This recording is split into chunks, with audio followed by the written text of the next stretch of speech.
What is good, YouTube? What is good, Facebook? Welcome into another show once again. LastWord Productions. I'm your host, Tavares Wilson. As you all know, man, I always get the last word. Excuse me.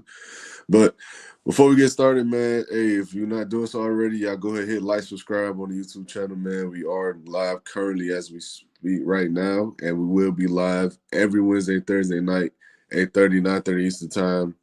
And if you're not doing so already, go follow me on my other platforms.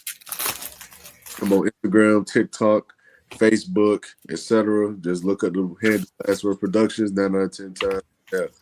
So without further ado, I always got my counterparts here, man. So we got Mike here. Mike, how you feeling tonight, bro? Feeling good, bro. How you doing, man? Good, good, good. And then we also got Breeze here. Breeze, what's up, my boy? Man, what's up with y'all? What's the word, man? How y'all feeling? God is good, my boy. We straight. Feel it, feel it. It's good. So hey, man, let's jump right into it, man. We got a lot of names in new places now, familiar faces, new places. So, first thing I want to do, man, before we get into anything in particular, we're going to go through the bigger trends, of course. But before we go through that, I want to just ask y'all, is there any trade that stood out to y'all thus far in terms of a surprise, whether it's a good or bad? So I'm start with you, Mike. Any trade surprised you in any way, shape, or form? We've been hearing about AD getting traded, but I ain't think the Wizards was an option. The Wizards done been involved in more trades than niggas that work at the stock exchange, bro. And it's almost like they just swapping out. Like, if you really look at the players they traded for the last like 2 or 3 seasons, it's all like washed superstars for real. Like legitimately washed superstars. Like they got Chris Middleton. He wasn't a superstar, but he was an all-star caliber player. They got him after it didn't really work in Milwaukee, when Milwaukee was kind of retooling a little bit. They got they had Brad Beal. He's washed. Jordan Poole had a good couple years. He's cooked now. Like they just getting leftovers pretty much like repeatedly. So that one kind of threw me off as far as the destination, at least. Not necessarily him being traded, but the destination. I definitely wasn't even on my radar as an option. Okay. What about you, Breeze? Anything happened that surprised you? Um, the Jaren Jackson What trade, up, Brandon? the Jaren Jackson trade for sure. I really don't know what Utah Jazz are doing right now. Um, it sounds good, but we got to remember that Jaren Jackson isn't a rebounding center. For some reason, he's like 6'10", but averages like maybe 5 rebounds. Like he'll go games with like 1, 2 rebounds. And you have Yusuf Nurkic down there, who's a double-double machine, and you have Lowry Marketing, who I expect to be traded, to bring in more assets. So I think they're going to go with Keontae George and Jaren Jackson Jr. core for the future. But as right now, you got Jaren Jackson Jr., Lowry Marketing, Kyle Filipowski, and you got Yusuf Nurkic over there. So you got 4 bigs. Well, you can't start all 3 of them. So Jaren Jackson Jr. is obviously not going to be on the bench. Lowry Marketing is obviously not going to be on the bench. So either one going to get traded, or I don't know, bro. It just, in theory, it seems good. Like they're trying to put something together, a core. But I think they should have made other moves before they went and nosedived to get Jaren Jackson Jr. Because your need right now is really rebounding, and you went and got somebody who can score but's afraid to rebound. And Jaren Jackson Jr. is an elite defender. Yusuf Nurkic is a subpar defender. But it's kind of like it's lining up to just trade Lowry, because if you're gonna bring in the defensive Jaren Jackson and you keep Yusuf Nurkic with the rebounding and everything, then that's cool. But I think if they were gonna do this, they should have shipped Lowry out first, because now they're gonna be scrambling tomorrow, and I think they're gonna probably just get pennies on a dollar for Lowry marking his worth right now, because they didn't do it in a more chronological sense. So I think that trade right there kind of threw me for a loop, honestly. Yeah, I agree with that for sure. I'm at the pick. Excuse me. I'm at the piggyback off that, Breeze, because That was a trade that definitely threw me off guard. And to top it off, they gave up 3 first round picks. And this isn't a team that is a player away. This is a team that needs a couple seasons, a couple of bumps and bruises to help establish themselves a foundation and a culture that is going to be sustainable for the next couple of years. And to see them go out and get Jared Jackson, who is by all means a solid player, he's a good player, but you're not a Jared Jackson away from being a playoff team. You're not a Jared Jackson away from contending. You have a lot of holes that you have questions on that need to be filled. Yes, they have a lot of young talents. Don't get me wrong; they got guys that can play, create those shots. I think Laurie Markkinen is just a ticking time bomb at this point, waiting to just be moved. But they they don't seem to have, to me, in my opinion, a real direction right now because you, like I said, you have young assets, you got players, but you have a mix of veterans right now, who I don't believe there's much trade value in. So you already moved off of 3 pieces. So now you got to try to re-add those same picks to a team that's going to need them. Because if you're looking to build a roster around Jared Jackson, the roster you have right now it's not going to confine. It's not going to be concise for what you want to do for who he is. So they just got a lot of work to do. But I want to speak on some specific trades now. I want to talk about the details of the Jared Jackson trade before we move off into the other trade. So, in the Jared Jackson trade, that did involve Jared Jackson being moved along with John Conker, Jock Landale, and Vince Williams. In exchange, the Utah Jazz sent the Grizzlies Walter Clayton Jr., Kyle Anderson, Taylor Hendricks, George Niang, and 3 first round picks. So it's a pretty much an 8 player swap and with picks involved, which again, I know Jared Jackson can play, no denying that, but I'm not sure if you giving up 3 first round picks on Jared Jackson. But hey, by all means. But on the flip side of it, now the Grizzlies have a lot of picks. So now they're looking at a situation where they're blowing it up. It's obvious. They got rid of Desmond Bain. They let Steven Adams go in trades. They let Jared Jackson out go, and it's been all over the news that they're trying to move John Morant. And I think he is another piece. If he's not moved this trade deadline, I think he gets moved in the offseason, in my opinion. So I think that's just a matter of time. So this is a team that's clearly moving in another direction.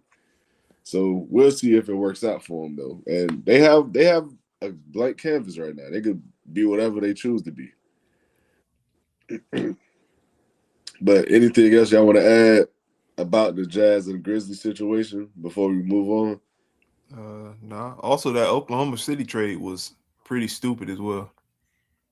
Did you see Yeah, they traded for Jared McCain? yeah, I seen a trade for Jared McCain. Yeah, I seen it. Bro, they I, traded a I knew first. he was gonna get moved too because he was kind of the odd man out because BJ Edgecombe. You got Tyrese Maxey.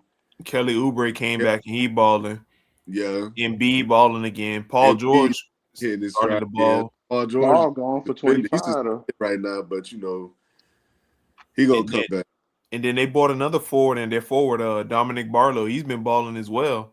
And on the bench, Quentin Grimes been holding it down. So, and Jared McCain coming off an ACL and MCL tear. So Oklahoma City just sent a first and 3 seconds when really they needed another wing player because J Dub, I don't know what's going on with his health. It's his wrist, it's his hamstring, Yeah, it's I this, mean, it's J that. Dub definitely taking a step back. And another thing OKC has to come to a realization, in my opinion, I think the reason why they moved for Jared McCain, I think they realized Lou Dort cannot be a starter in this league. I think it's time they let that go. He's But he's he's their not best defender, though, bro. he is their best defender. But the thing is, we're in a league where you can't be a liability in the offensive end. You can't. True. This is why guys like Jared Vanderbilt for the Lakers is out of the rotation. Even though he's a gritty, grindy player, hustles, defends well, you got to be able to make shots. And that's the problem. If you can't make shots even when you're open, you're going to lose a job in this league because this is just what the league is now. We all know this. It's a shooters league, and if you can't hit shots, it's going to be tough because you can't play make. 100%. Yeah. You're not good without moving out the ball. You don't set screens at an elite level as no perimeter player. You're not rolling to the basket hard enough to draw consistent fouls or layups.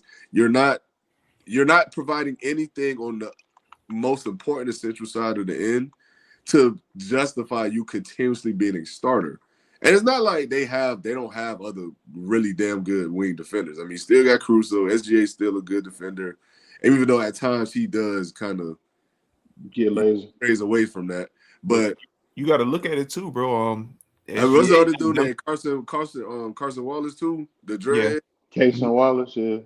But look at it, bro. The SGA, the NBA starting to come up to it. Like them 30 points a game ain't cutting it how they was cutting it last year. But the thing is, and that's why I feel like they traded for Jeremy Kane because when he did play, he showed signs of being a pretty solid damn scoring option. So when you tie that in with a guy in J-Dub who's taking a step back, you turn to Hartenstein, Chet and these guys aren't shot creators. Like these J-Dub at his best, yes, but this season he's clearly taking a step back for whatever reason. What he's shooting like 28% from three or something? Yeah.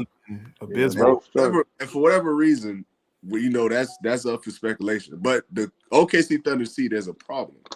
And that's a part of the problem. They don't have enough shot creators on their team who can create consistent good looks and make them.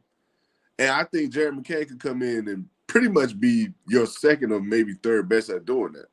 So, again, I know he's coming off the injuries. I know he's lost his role in the Sixers rotation, but I think a lot of that is due just guys simply having more opportunity and being better in that situation. And this one, I think he'll have a chance. But we'll see, though. I do think they gave up a little too much for him, though. I do. Yeah, bro. I mean, but they also sitting on a horde of picks they've been sitting on for years. So it's not like they're missing picks. Like they still got another 3 or 4 first round picks. Yeah, they still got. So they got. I mean, you got to spend them on somebody, I guess. Eventually, like. But bro, if I was them, I would have just did a fuck you package and sent it to Milwaukee for Giannis. Yeah, I mean, honestly, I'd have given all them first round picks, but they would have wanted Jada though. Nah, bro. I'm pretty sure right now in Milwaukee, if you give them a boatload of picks, if you tell them we'll give you 5 1s, 5 2s, and whatever, they'll give it straight up for Giannis, bro. Because Giannis already said he don't want to be there. The money, but you gotta give me. The money wouldn't even add up, though. The money wouldn't add up. You'd have to give up J-Dub and you will have to give up at least J-Dub or Holmgren. One of them. You might have to give up both, honestly, depending on how the money. No, they just signed Supermax deals, remember? So Chet could J-Dub did. Chet, I don't think Chet was a Supermax. I think his was like Chet got a Supermax. No, they both. Did they? Yeah. You're gonna have to definitely come up off something. If I'm Milwaukee, I want all them first round picks. I want both of them. Nah. See, you pushing it. You want a top 5 player in the league? I want them 2 niggas in first round picks. I don't think they're getting both, but they are going to get. I would ask. They're going to get one of them. They're going to get one of them. And they're going I'm not saying they would give it up, but I'm definitely asking for it. The worst you could tell me is no. Hey, I agree. But they're not getting both off of them. But if they were to make that move, they did. They're getting Chet or J-Dub, and it would have got at least another key role player, like someone like. I don't know. They need a center right now because Miles Turner is a shell of himself. So would you give me J-Dub, Hartenstein? I was about to say they could have got Hartenstein with J-Dub with a couple picks. But then with Chet being another big dude that don't rebound, with OKC be willing to come up off of that though.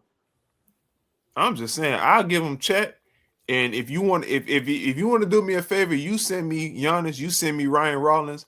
I can come up off Chet, and I can give you one of these bench players in a heartbeat. I don't know, man. They would have had to really sit that one. I don't know, because I asked for I just don't move. Give me one of them Williams boys, a 3 and them 3 first round picks, and we Gucci. We'll call it square. But hey, so let's move off into the other trades, though, man. I want to speak on the James Harden trade. That one was, to me, in my opinion, I thought it was shocking in terms of how it went down. because by all reports, James Harden requested a trade, but then he came out and said he didn't request a trade. That pretty much him and the Clippers couldn't agree on money talks, and Yeah, it they just got an extension though. Like what the? nah. No. The thing Contract was, wasn't fully guaranteed. I'm about to say that's what I was about to say. The contract wasn't guaranteed, and plus he outplayed his contract. He was all NBA player, and he came in with the assumption or under the premises, I should say, that he was the second option. He's been their best player the last two Oh, years. for sure. Yeah, I So mean it's for sure. like now that I'm not now that I'm not in the role that I thought I was going to play, I deserve more compensation, and he did, and he didn't get it, so he moved. That same thing that just happened with Paul George not too long ago with them. So it makes sense, but in terms of the Cavaliers, what do y'all think about the move for them? I'm gonna start with you first, Mike. What you got? I don't know what it really does. Like the only complaint with that backcourt with Garland and Spider was they both were small. James Harden's only what 6'4", 6'5". He's not like this 6'8" wing that's really a two guard that's gonna make that much of a difference. And he also doesn't play defense either. So I mean, you swap he's a better scorer and shot creator than Garland. I guess I mean, obviously all time, but I would still say currently I'll give him an edge. And he also can play make a little better than Garland. So that'll help get the ball out of Donovan's hands as much. But I don't know how that backcourt gonna work. Like it's really like the same thing. Like y'all was complaining about Garland, not y'all, but like sports fans and the Cavaliers organization seemingly had an issue as far as them two both needing the ball in their hands to be successful. You can't really play James off the ball like that. I mean, you could try it, but like, how successful is that gonna be for real? Like, you know what I'm saying? So it could work. They need to get healthy too, though. They're another team that's kind of the same OKC ish as far as like teams that had expectations, but they just haven't lived up to them. Hey, And we they're got not no healthy Cuba. either. Yeah, they're not healthy. Evan Yeah. Mobley hasn't really been that good this year. What's up, Lane? Appreciate you coming in, man. Go ahead, They like. got a, they got a few dudes that just ain't lived up to par, and they signed some dudes who really ain't doing their part either. So I mean, Yes. I think it'll make them better. It'll give Donovan Mitchell a breather, especially down the stretch. Like regular season wise, James Harden is clutch. We know he can close. So Donovan will always have to create his own shot with as much difficulty in the clutch. The last few minutes of the game kind of situation. But we'll see. They in the East, so they got time to kind of play around and see what they can do. As long as they get in the playoffs and not to play in, then I think they can rock from there. All right, what you got, Briz? No lie, I love it, and I'm gonna tell you why. Um, Number one, Darius Garland he's been borderline unplayable since that toe injury and the ankle injury, since everything's been adding up. Because number one, he was already a liability because he's a very small player. And two, with the injuries, they just like really zapped most of his speed, most of that twitch that he had to actually get his shots off and everything. So, and he's always out. So right now you were just banking on Donovan Mitchell to be a 30.8 assist score, a 30-point score and 8 assist guy, and that's not his game. Donovan Mitchell is a gunner. He Yeah, was at his best when he had Mike Conley running the show in Utah. That's when they were that number one seed, and they had Rudy Gobert down there. So now you bring in James Harden, not Houston James Harden. You're bringing in an older James Harden who's moved from more of scoring to more of facilitating. I would say I'm gonna give James Harden credit. He's arguably one of the only superstars historically whose game has transitioned and aged gracefully. Like you see a lot of people as they get older, their game starts to like decline or they can't do what they used to do. James Harden has went from a scoring dominant bucket getter to more of a point guard role since he left Houston. He went to Brooklyn, he went to Philly. He won Joel Embiid at MVP. Getting Joel Embiid them 34 points a game. He won Joel Embiid the MVP because Joel Embiid was healthy with the Ben Simmons and the Jimmy Butler, and he wasn't getting buckets the way he was getting buckets with James Harden because James Harden knows how to get him in those spots. He knows how to pick and roll, how to high pick and pop, how to get him on the elbow, how to get him on lobs and everything. So then you get a guy who can get the most out of his fours and fives.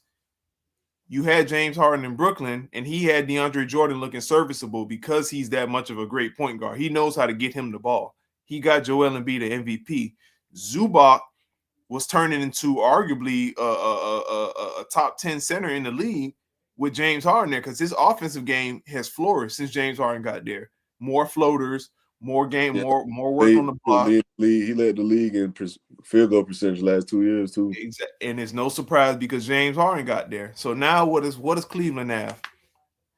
Cleveland has Evan Mobley, Yeah, arguably the best two-way four in the league with Giannis. I'll say he's on par. I'll put Wemby at the center. So arguably the best two-way four in the league with Giannis, neck and neck with Giannis. He just won Defensive Player of the Year, and he's immensely skilled. He can shoot the three. He can shoot the mid-range. You got Jaren Allen, who's a rim runner. He finishes very, very well off pick and rolls. Very good scorer, within short range of the basket. And James Harden is a guy who can get everyone involved. Donovan Mitchell is out of his element right now trying to be a true point guard because that was never him. It was never his role. So they also brought in Dennis Schroeder from Sacramento, who, no matter what people think about Dennis Schroeder, he's a damn good facilitator. He's a menace on the defensive end.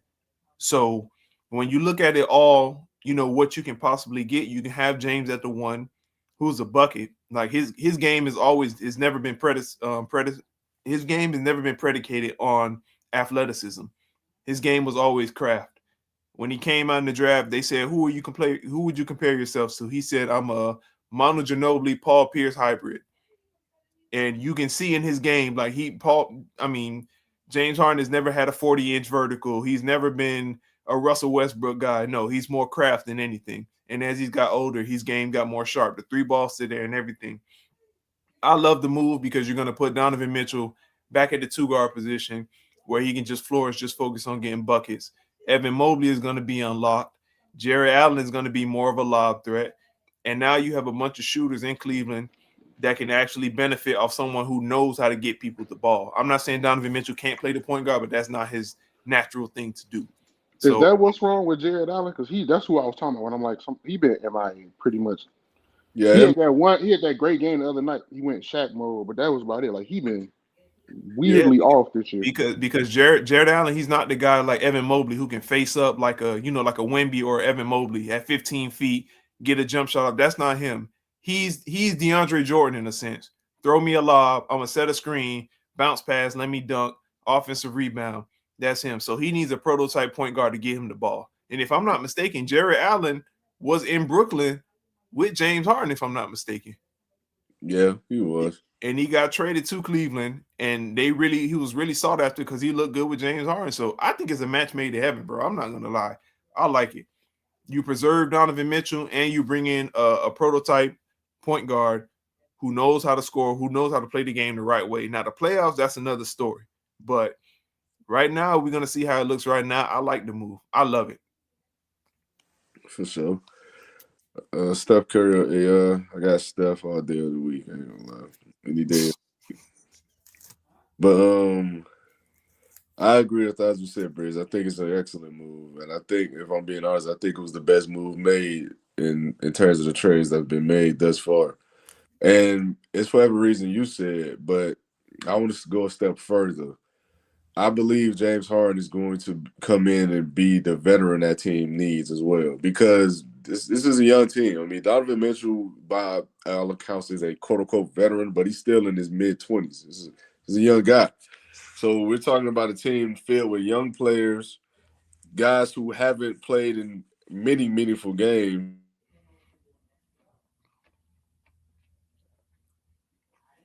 that is still pretty much trying to prove themselves that they should be contenders, because by all accounts they should be, especially after how they started last season and got off to this hot start, and they ran it back pretty much with the same team and added to it. You went and got DeAndre Hunter. You went and got Lonzo Ball, even though they just moved Lonzo. You went and did these things because you felt as if you were at least a player or two difference away from competing with the best teams in your conference. So now you go out and get a guy, James Harden, who, by all accounts, is one of the greatest players this game has ever seen, regardless of how people want to feel about him. He's still playing at an all-NBA level. He's still one of the better playmakers in our league. He's still one of the better perimeter playmakers and scorers in our league. And on top of that, you put him with a guy, Donovan Mitchell, who's one of the better bucket creators and bucket getters that we have in the league today, and you pair him with a guy in Evan Mobley and Jared Allen, who two bigs I think have taken a step back because, like how you said, the playmaking to me wasn't there. Donovan Mitchell, listen, he's a shooter, bro. Like we know what Donovan Mitchell is. He's a guy who's gonna go out there and create for him. He's not gonna necessarily make guys better around him. That's not his game, and that wasn't who Darius Garland was either. So now you bring in a guy who can actually come in and help your bigs create opportunities and help build their confidence in the midst of the games because they're actually getting involved in the games. So, in my opinion, I think this was the best move that was made at the deadline. I think James Harden brings another dimension in that backcourt that they have not had in the last 2-3 years. So I just look at it from that perspective, man, that they've got better in terms of their playmaking, their scoring, and just overall team chemistry. I believe is going to be better because, like I said, he's going to get the bigs involved. He's going to get Jared Allen back to being that potential double kind of guy. He's He going was to an all-star too. probably to have that kind of to take that 18, 22 point bump. I believe like he can be that. So I think James Harden does a lot of good things for that team. If I'm being honest, man. That's just me though. I said Jared Allen was once an all-star, man. That's crazy to believe, but he was once an all-star. Was it a one-time All-Star? Yeah, in Brooklyn. Yeah, he was one All-Star of Brooklyn. What was the East like that year? Maybe it's not that crazy. Yeah. Oh, it's crazy. It's crazy. Trust me. Who was in the East that year though? Let me tell you. I'll tell you. And were they star players hurt? Because if that's the case, No, he got the role. He was a reserve. He was a replacement for James Harden because James Harden got hurt. Okay, well then there we go. But still, even to be nominated as a replacement, you had to be somewhat decent for sure. All right, so let's move off into the AD trade, man. So we're gonna speak on Anthony Davis and what transpired from him moving from the Mavs to Washington to pair with Trae Young. So again, Washington. Damn, I forgot they got traded fast. Then Washington is another team, in my opinion. Ooh.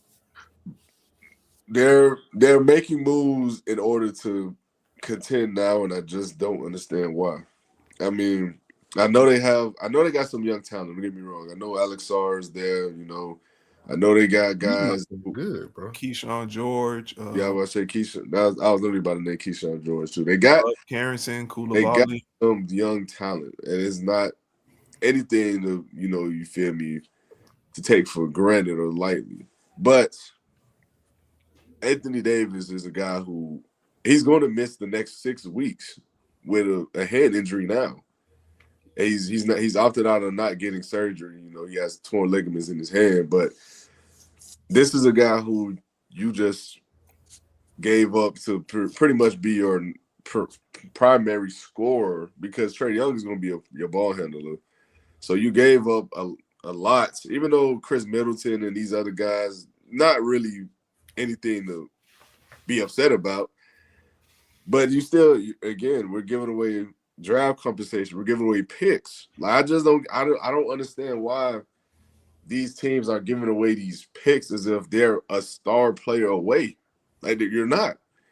Like, I mean, when we look at the details right here, Washington, Anthony Davis headed to Washington alongside Jaden Hardy, D'Angelo Russell, and Deontay Exum. I mean, I guess. You ain't really. And then you trade Chris Middleton, AJ Johnson, Malachi Branham, Marvin Bagley, and then you give up, I believe it was 3 picks, I believe, if I'm not mistaken. 3 first-round picks. So, again, why are we moving off of these picks?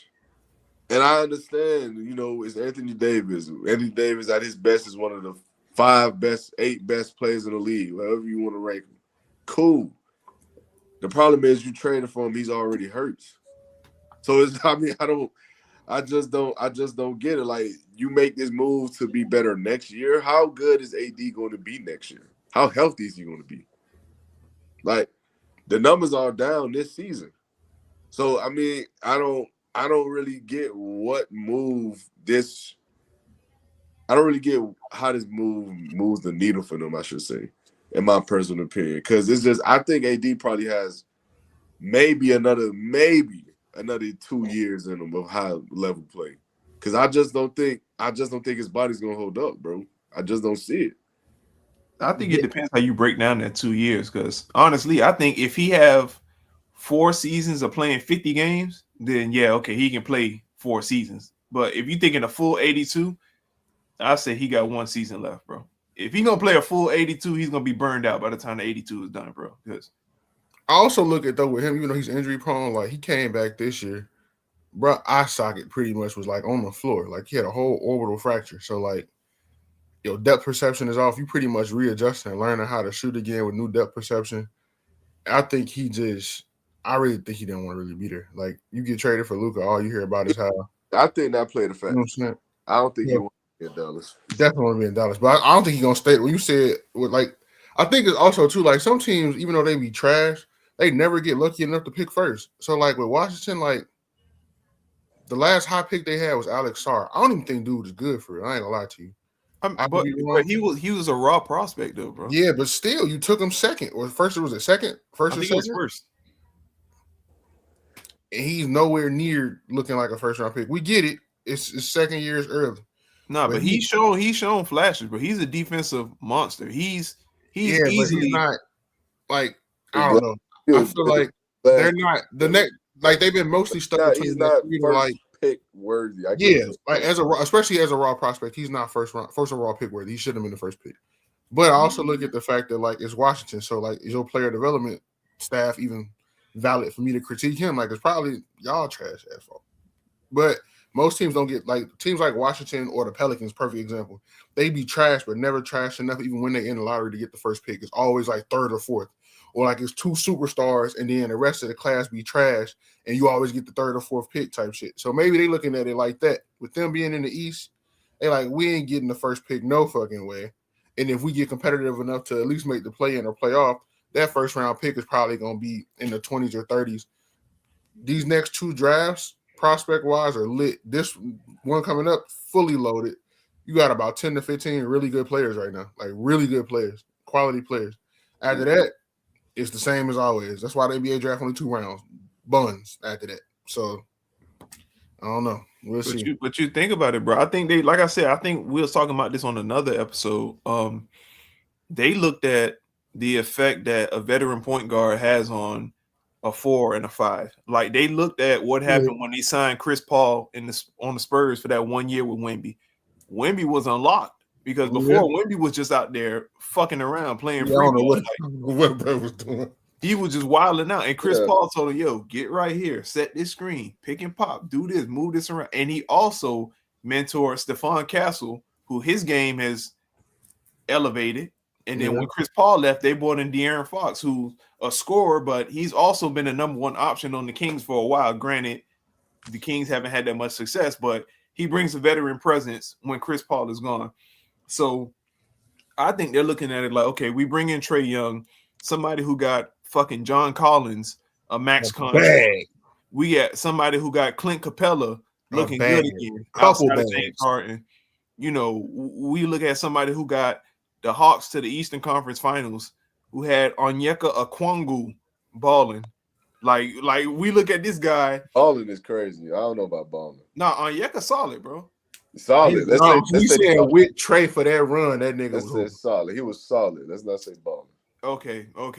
You still got John Collins trash ass a bag. No, he did get John Collins a bag. He did. So we look at it like that. If you could do that for them, you got this raw prospect over here from France who's a double-double machine.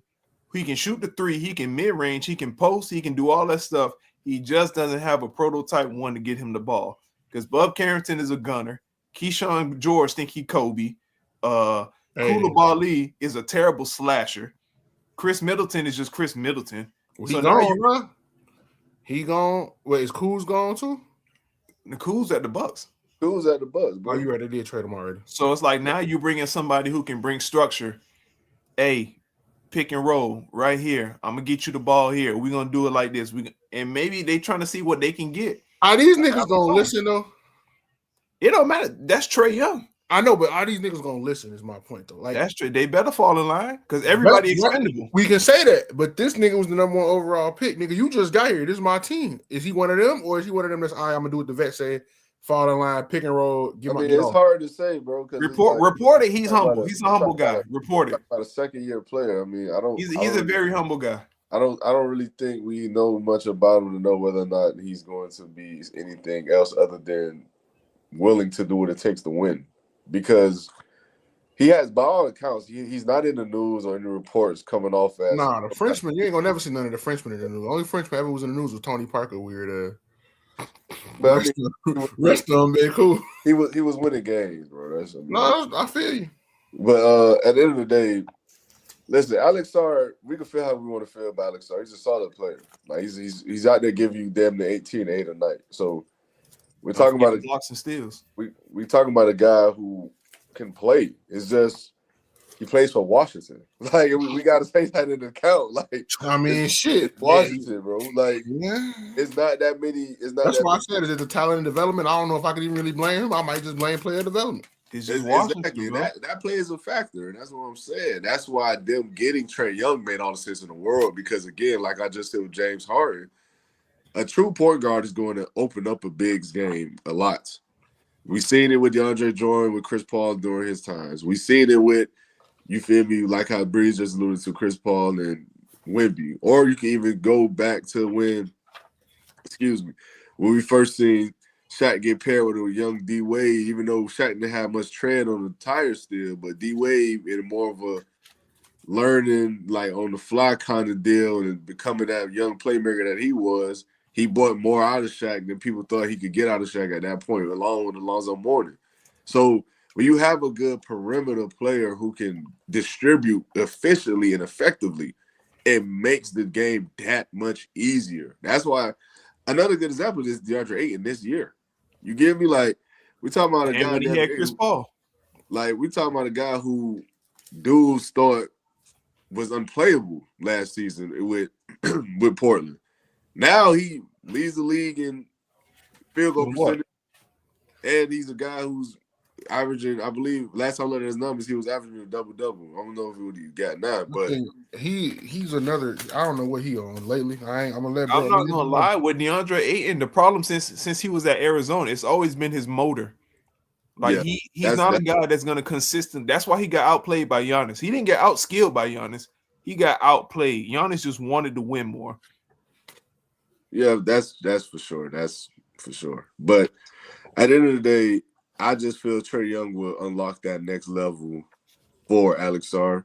I think AD is going to be AD. I just don't know how much of AD you have left. I just don't know if he's going to give you another 2-3 years, good years. I just don't see that happening.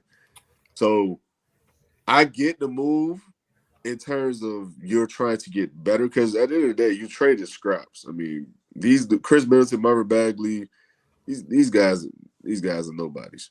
Like, not at this point. They're maybe 6-7 years ago, but now no. But I guess, man, we're gonna see how it works out for them at the end. But I guess we're gonna have to start watching Wizards game. Oh, I watch them, bro. I got the league pass. I gamble, so I watch all the games, bro. We know you're a degenerate. We know you watch all this. Talking about the general public.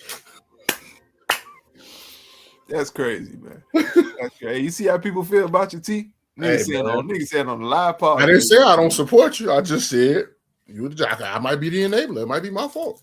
The enabler? That's crazy. But any other trades I want to speak on?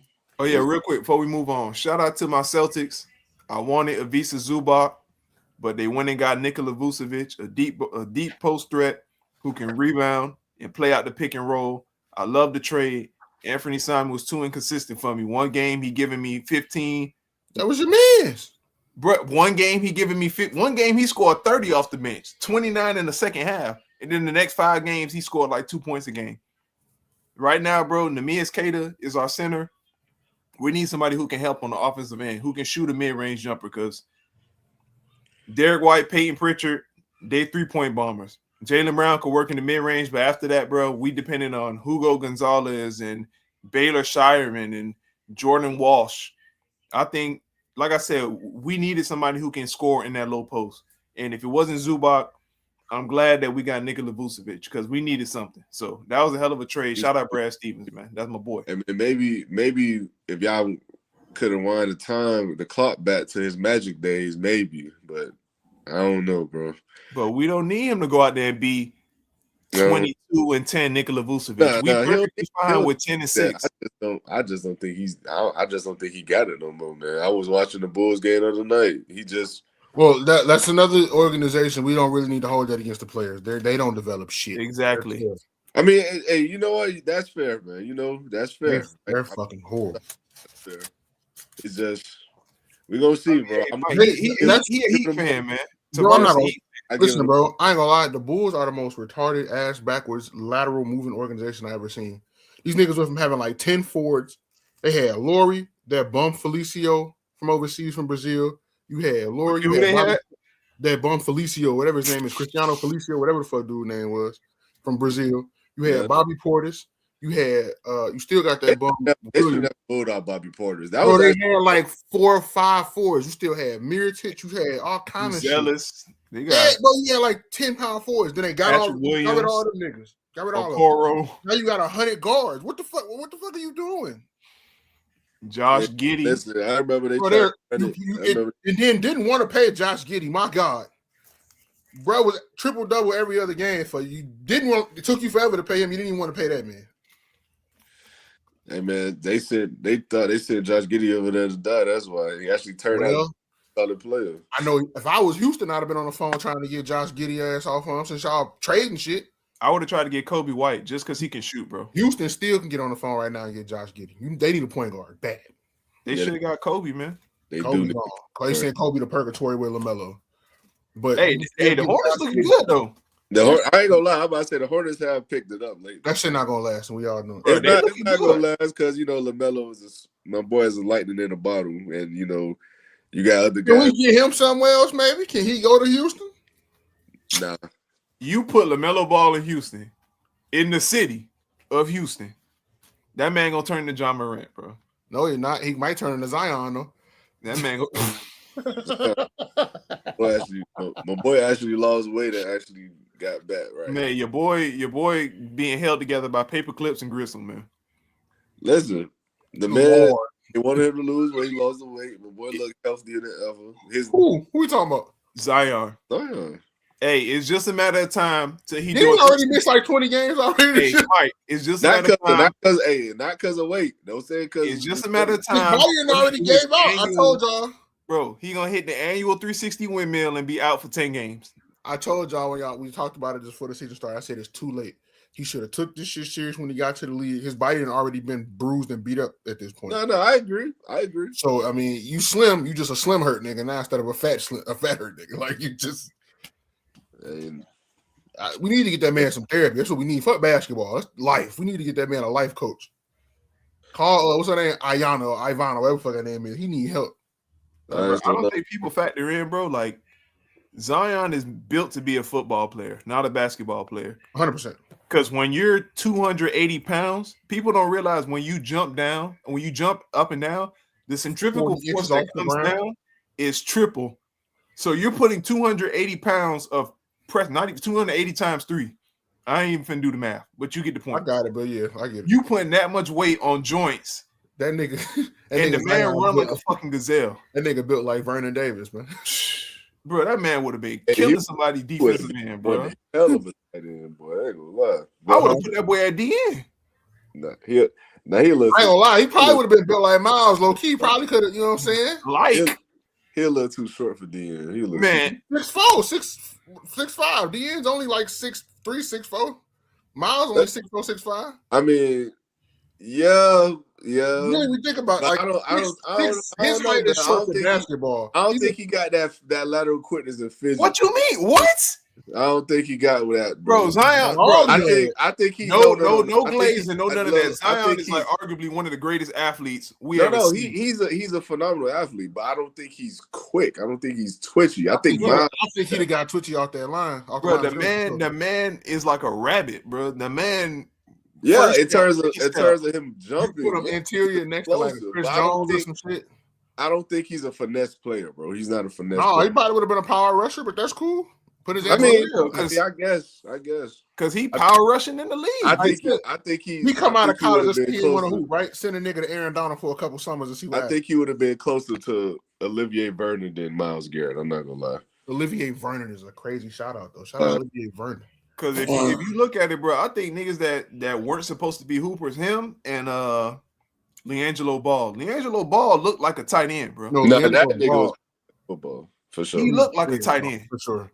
He He's compact, like he's like him. He built just like LeVar Ball. LeVar Ball was, bro. Nah, no funny stuff. He the only one got the daddy jeans, bro. Everybody else, everybody was shredded like their mama, but he the only one got his dad shape, bro. LeVar Ball was shredded back in the day, bro. That boy. Yeah, I remember seeing the pictures, but let's move off into the NFL though, man. I want to speak since we already talking football. I want to speak on the coaches' vacancies, and pretty much, from what I understand or from what I've read, all vacancies have been filled. So I want to ask y'all, man, who do y'all think made the best signing, or who do y'all think made the worst signing? So I'm gonna start with you first, Breeze. Who you got, bro? Who you think made the best signing? Who you got making the worst? The best signing, I'm gonna give it to the Tennessee Titans. That's a good answer. Division rival, y'all already know what it is, man. Y'all know what it is. Division rival, but I'm gonna say they were the best signing because Robert Saleh didn't get a fair deal in New York with the Jets. No one ever does. He for what it's worth, that offense with Aaron Rodgers looks serviceable, but that's Aaron Rodgers. He can make anybody look serviceable. But that defense under him was elite, was arguably one of the best in the league. Mm-hmm. And they were structured, and they were not being heavily penalized the way the Jets were last year under Aaron Glenn. Yep. So now the Titans were a heavily penalized team last year. Hella offsides, hella neutral zone infractions. Robert Saleh is a very attentive militant guy. He pays attention to details. He's not going to have them out there fucking around, falling for fake snaps and all that. So, no, he's not doing that. So he's coming in, bringing in structure, and the team is young. You got your quarterback. You got your quarterback for the next 10 years in Cam Ward. I like what I see from Cam Ward. I like the weapons that they got there.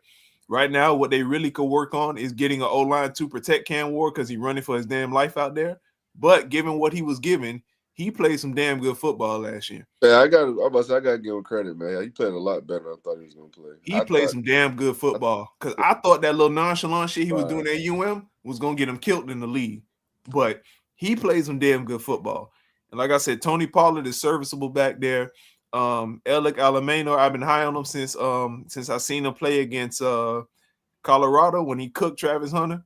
I've been high on him since then, bro. That boy had like 200 yards. No, that game, it didn't matter who was in front of that nigga that day, bro. That man had 200 and a half. Nah, he went stupid. I remember watching that. Like, what the fuck was going on? Bro, that man played himself into a draft spot off that one game. 100%. Like I said, DK, he's a solid all-around player on that team. He led the league in all-purpose yards. I like what they have building there. Of course, they got the defense, Jeffrey Simmons. They got a bunch of nice pieces there, and I think Robert Saleh is going to go there and elevate. Way better than a lot of people give credit for. That first seven. True. Robert Saleh is going to go there, and right now, looking there, there's no expectation there. There's no, like when he was at the Jets and they got Aaron Rodgers, everybody expected them to take that division. Right now, nobody's expecting them to take the division. You were at the bottom of the NFL last year, so the only thing you're doing right now is focus on getting better and moving up. So I think that's the best signing. I really think that they're going to get a lot done, a lot of growth, a lot of change. I think the whole thing is going to be a great move. The worst signing for me was Mike McCarthy in Pittsburgh. Okay. You could have just kept Mike Tomlin, honestly, because Mike McCarthy, people can say, well, he had Super Bowl cachet, whoop-de-damn-do. You was with Aaron Rodgers. You didn't win a Super Bowl with, like, for example, a fucking a bum. You won it with arguably the most talented. Well, I'm gonna say Aaron Rodgers is the most talented quarterback of all time. A guy who was religiously in NFC Championship games and being fucked because his defense was giving up 40 points a game. Like, you won with that guy. You didn't go out there. You're not this quarterback guru. And then before him, you had Brett Favre. So if you were going to bring in a Mike, you should have just kept Mike Tomlin. Like, honestly, if you weren't going to promote from within, you should have just kept Mike Tomlin, honestly. So I think that's the worst signing for me, and the best I'm going to give it to the Titans with Robert Saleh. Okay. What you got, Mike? I agree with his best, but I'll pick a different one just so we ain't saying the same thing. I'll go Kevin Stefanski in Atlanta. I'm going to tell you why. Hey, no. Hello, wait, talking about. Wait. Oh, I'm going to tell you why. Gang. Let me tell you why, bro. Go ahead, bro. I want to hear this, please. And it's actually going to be kind of reversed, but it's the best one for the wrong reasons, I guess. I'll say it like that. Okay. So he's 2-time coach of the year. We get that. Last year was his worst coaching job that he's done in his career for sure. I think we can all agree on that. That was the worst season of coaching we've seen from him. But you go into a situation where you have a veteran. You also have and Kirk Cousins, who I'm not sure if they can move off his money or not this year. I think they gave him, 2 or 3 years, 180? You think Kirk going to be starting? I don't know. But I'm saying if they can get off his money, I think they offload the money. I think he got a 3-year deal for 180. And this will be year 3. That's the deal. You're right. Okay, so this is year 3. So he only got 1 year left for Kirk. And then you got maybe another year or 2 of Penix to see if he's going to be worth whatever, which I think you just, after you keep tearing your knees up so many times, bro, like, there's only so much you can do. Like, it's a wrap. But no ill will toward him. I hope he come back. I think they will be bad. Depending on what they do this draft, he can either, I would personally trade back and accumulate more first-round picks so that you can get a quarterback in next year's draft. That class next year is going to be much better, assuming all of the guys that we came back, like a Arch and a Julian Sand or a Dante Moore, all come out next year. That's the deeper class. I think if he finesses these picks this year the right way, he can set himself up to be back on top of a division that's wide open. It's not a complicated division. The Panthers are good, even though they made the playoffs. They're inconsistent. The top 3 teams in the division all finished 8 and 9, I think it was. All 3 top teams had 8 and 9, except for the Saints. Not the Saints. It was the Saints. Yeah, everybody else had the same record. So he went to a division that's weak that he can win, reestablish himself as a quality coach, and he has a roster that Raheem Morris did do him a favor in drafting a lot of defense last year, so he can get a competent DC. He'll be fine on that end of the ball. All he got to worry about is getting Bijan and Drake London the ball. I think that him with a veteran like Kirk Cousins, he can figure out how to do that. He won games with Joe Flacco, won a game or 2 with Deshaun before he went off a cliff. He won games with Shador, who wasn't necessarily his best. Obviously, he's a rookie, and Dylan Gabriel, who necessarily weren't the best options either.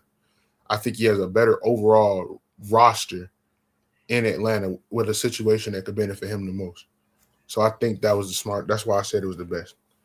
But if you do end up being trash this year, you're still doing yourself a favor because either way, you're going to have a top pick for a quarterback next year. Either way, I'm trading my picks this year. The first round pick, I'm trading back. I know somebody going to want to reach for something, and I'm trying to get their first round pick for next year. Hopefully it's a this trash team, and they have an off year. And then you back in the game. You got 3 extra picks. Boom, you set. In a division that you could have won had you won 2 games earlier in the season that they blew, honestly, on Raheem Morris's watch. So otherwise they would have been in the playoffs instead of Carolina. The worst one, I'm going to say, is the Giants signing Harbaugh, because why the fuck are we giving this dude $100 million to coach when he's been underwhelming for the last, decade plus? Bro won a Super Bowl. He beat the Niners in 2012, and then that was it. The Ravens used to be synonymous with defense. That's not the case. Their defense is horrible. Consistently. They got a little bit better down the second half of the season, down the stretch. But overall, the last 3-4 years for real, they've been awful. He doesn't have. Man, I've been saying this for 3 years. Yeah, he's another, I just think they paid for a name.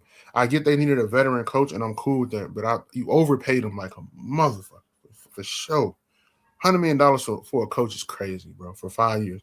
We ain't talking Belichick. We ain't talking Andy Reid. We ain't talking Shanahan, McVay. We talking John Harbaugh, who just got fired because he was terrible. It's not a situation where maybe the coach just needed a better situation. We get coaches who get sucky teams. We was talking about Robert Saleh. The Jets was just not good, bro. That wasn't a good team.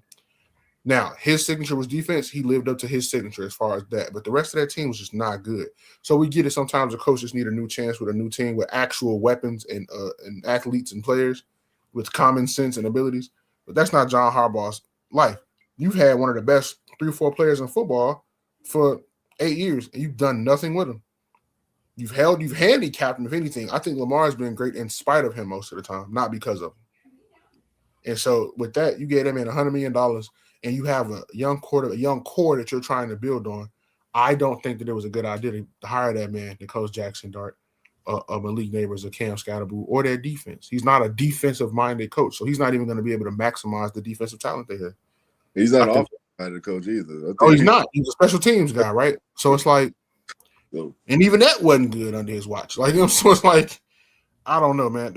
Giving him $100 million was just insane to me. I didn't understand that. I felt like they could have went and got a Jim Schwartz or shit. I'd have gave what's name another shot. I'd have tried to give Mike McDaniel a shot.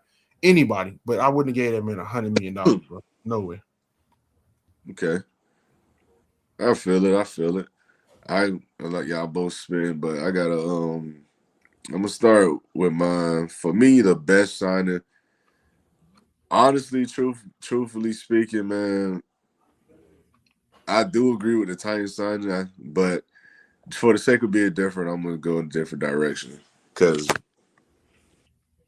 I'm gonna go with, it's 2 teams that come to mind, man. And they both 2 teams that I think are going to be a lot better since they got off 2 coaches that I thought it was just time for them to go. But J.C. Minter going to the Ravens and Joe Brady getting moved up for the Bills, I think both teams are going to get significantly better in terms of just play calling, scheme fits, and just getting back to what these teams are used to doing.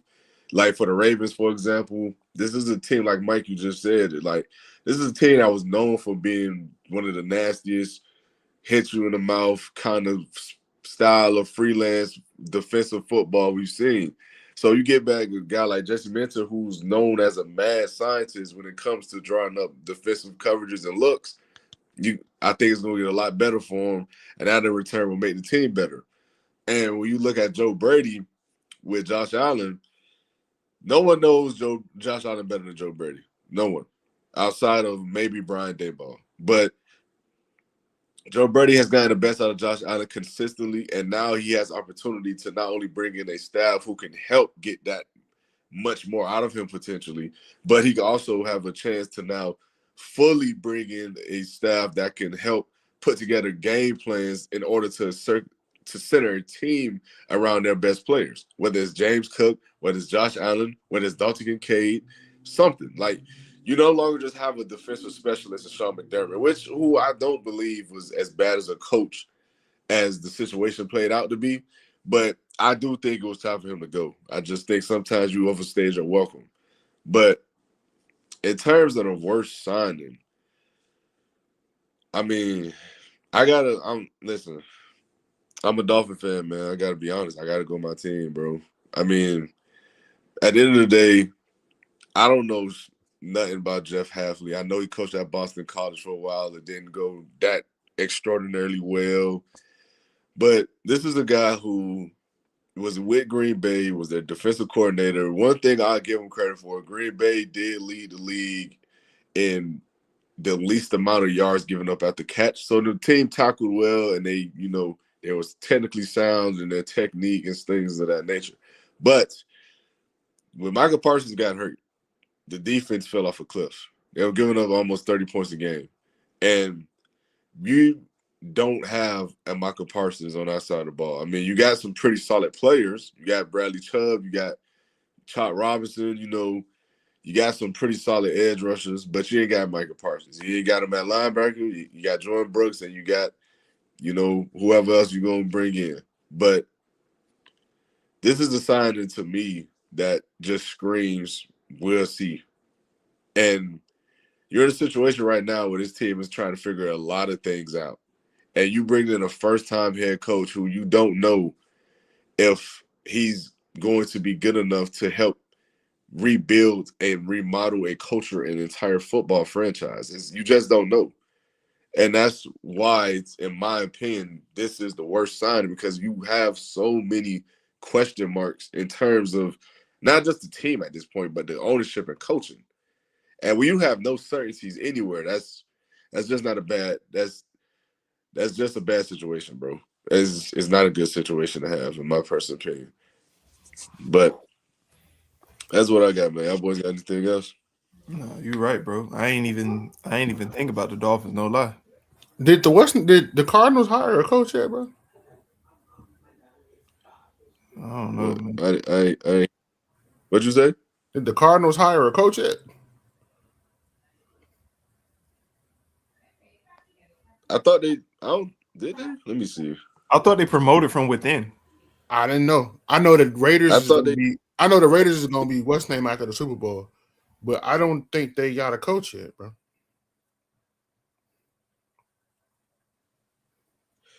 No, it's Mike. Mike LaFleur. Mike LaFleur is their coach.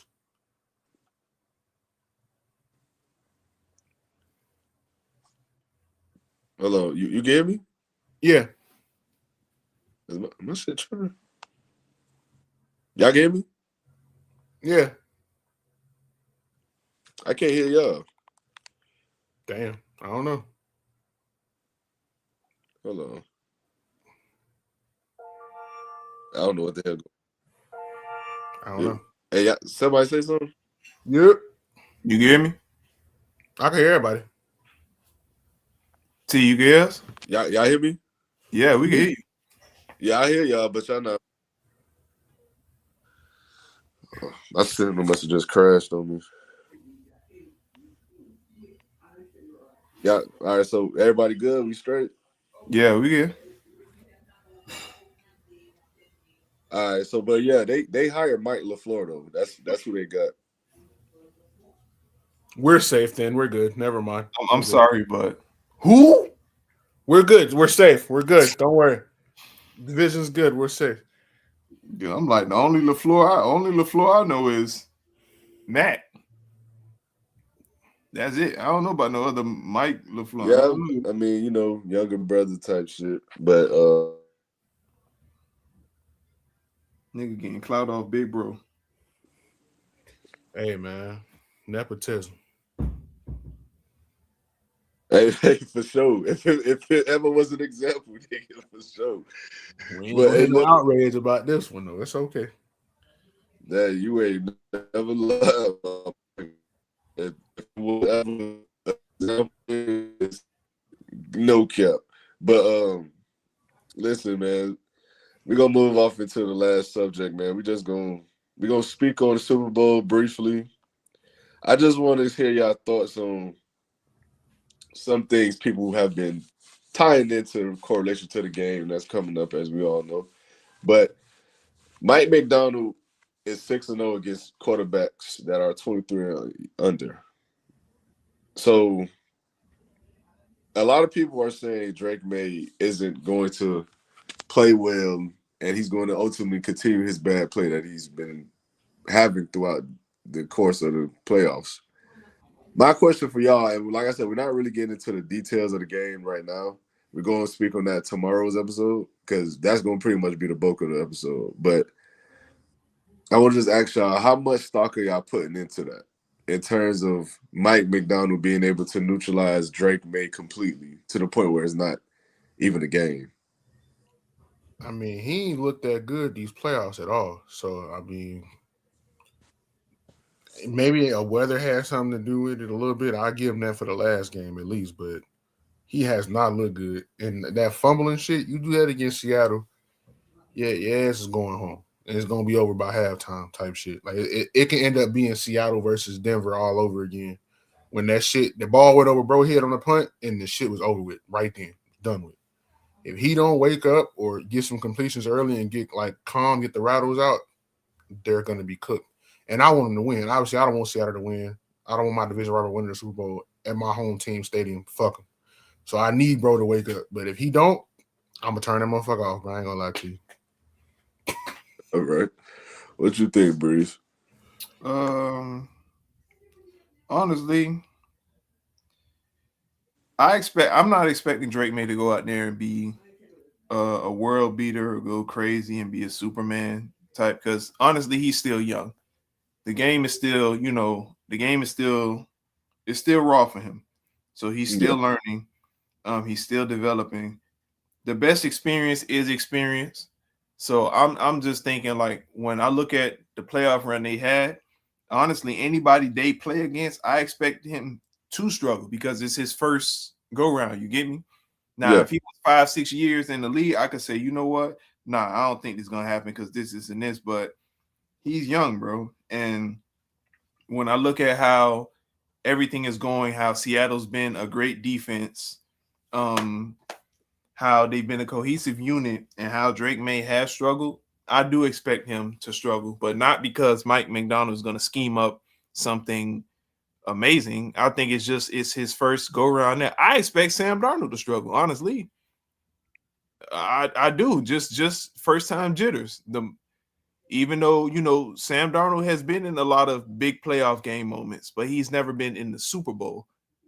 Not like are those ghosts gonna rear their head again? Because he's played against the Rams, and the Rams have had his number. So I think enough times he got to the point where he's like, okay, I can't play bad because I've done this so many times. I played against the Rams so many times. I'm used to it now. This is his first Super Bowl. This is a whole different scenario when it comes to pressure. This ain't no, we got to win to get to the playoff. This is the season. This is my defining moment. I was drafted so high, and arguably I'm doing something. I'm the first quarterback out of my draft class, which is legendary, that none of the niggas in my draft class did. I got here before Josh and Lamar. I got here before all these other top 5 quarterbacks. This team, this defense is insane. My number 1 receiver has just hopped into the conversation for best in the league. My coach is looking like one of the best coaches of all time. All this is riding on his shoulders right now. So will pressure rear his head? Of course it will. I expect it to be a battle of defenses. I wouldn't be surprised if the game end up like 9-6 from field goals because nerves and jitters, honestly. Okay. Versus Rams all over again on some 10-3 shit. Man, wasting my damn time. I put money on that game. I expected the greatest show on turf, and that was some bullshit. I was sitting there watching it with my brother. Like, hey man, Bill, greatest defensive mind ever. Jared Goff went out there, did not look anything. Second ballot Hall of Fame type mind, brother. Hey, don't forget Robert Kraft got snubbed too. That's why I say Robert Kraft getting snubbed. Hey man, if All Brady they got to do is snub Brady and all forgiven. if Brady gets snubbed, it's oof, my goodness. No, you got true consistency, brother. Keep it. He was throwing them deflated footballs. He took the air out. And you know who he did it against?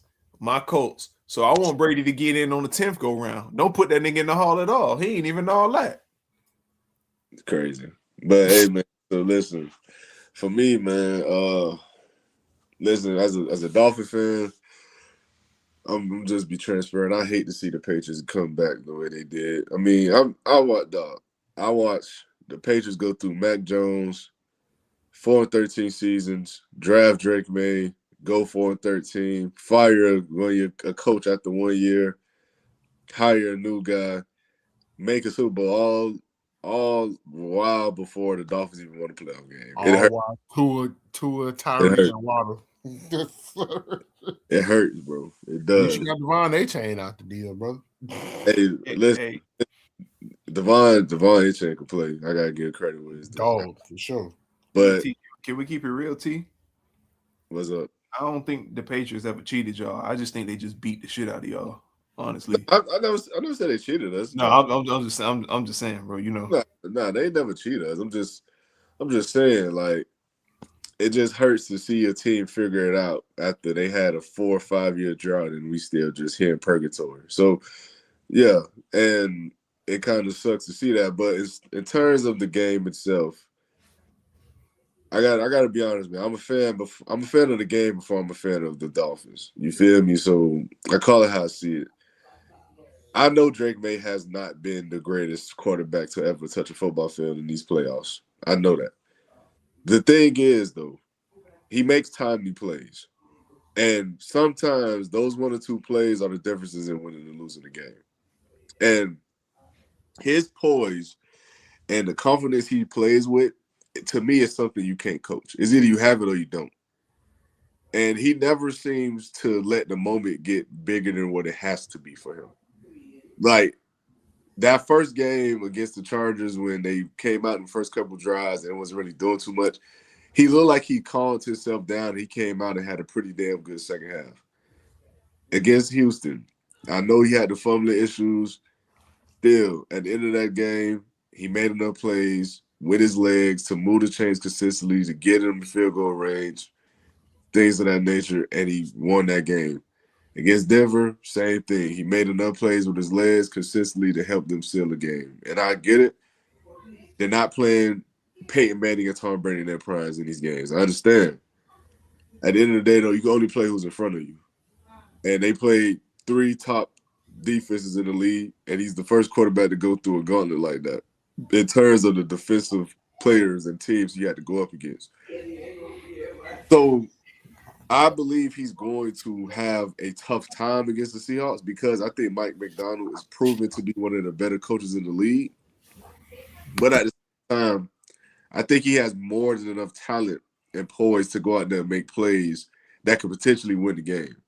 So I'm not going to sit here and put too much merit in that stat that I told y'all about Mike McDonald being 6-0 against quarterbacks who are 23 or younger and stuff like that.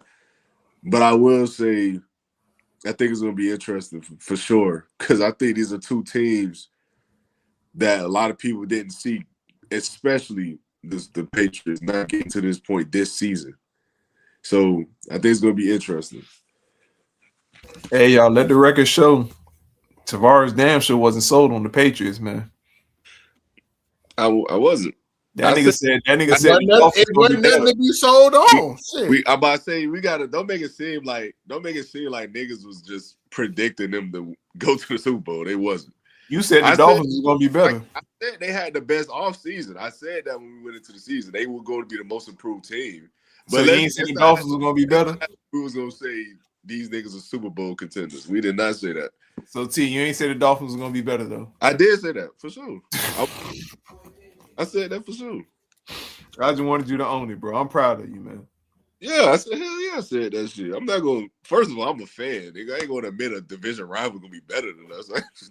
Hell no. That's first off. Secondly, I'm not going to lie to you, bro. Secondly, man, I mean, I just thought that Tua would have actually came back decent. The nigga was hot garbage, so I was wrong. How you going to disrespect garbage like that? I said, though, I got to give credit when it's due, though, man. I knew Mike Vrabel was a hell of a coach. He proved me right about that. I just hate that he had to do it with the Patriots. And I said that Drake May was going to arguably be the best quarterback in this draft class, and look at him now. But at the end of the day, it really makes me sick to see these niggas figure it out, and we still stuck in fucking hell. It really does, bro. I'm not going to lie. Oh, man. It hurts, man. I got to root for them niggas to win the Super Bowl, bro. I can't have Sam Darnold celebrating on my field, bro. That shit ain't going to work. But, hey, man, listen, that'll be the end of the show, man. Appreciate those tuning in who did tune in. Like I said, tomorrow night we will be doing a full Super Bowl breakdown. We're going to go through the matchups. We're going to go through who has the advantage where. And we're just going to go through the game in its entirety and make our predictions at the end. And on top of that, again, remember, we are doing a giveaway. I will be making apparel again. If you are interested in that, hit me in my DMs on Instagram or Facebook. LastWord Productions is the handle across the board. So before we head out, man, y'all boys got anything else you want to add? Nah, pretty solid tonight. Hey, just appreciate y'all tuning in. Appreciate all the new members. T, don't forget to tell them about the merch, man. Oh, yeah, for sure. That's all I was just talking about. I was just saying, like, if y'all interested in that and the chance of winning not only LastWord apparel, but a signed basketball from a professional NBA player, you know, I'm not gonna say no names, but if y'all interested, you can have a chance to potentially win that. Oh man. All right, but yeah, I'm gonna fuck with y'all boys, man. Yeah, I'm gone, bro. That's crazy, bro. Not too much, gang. Not too much.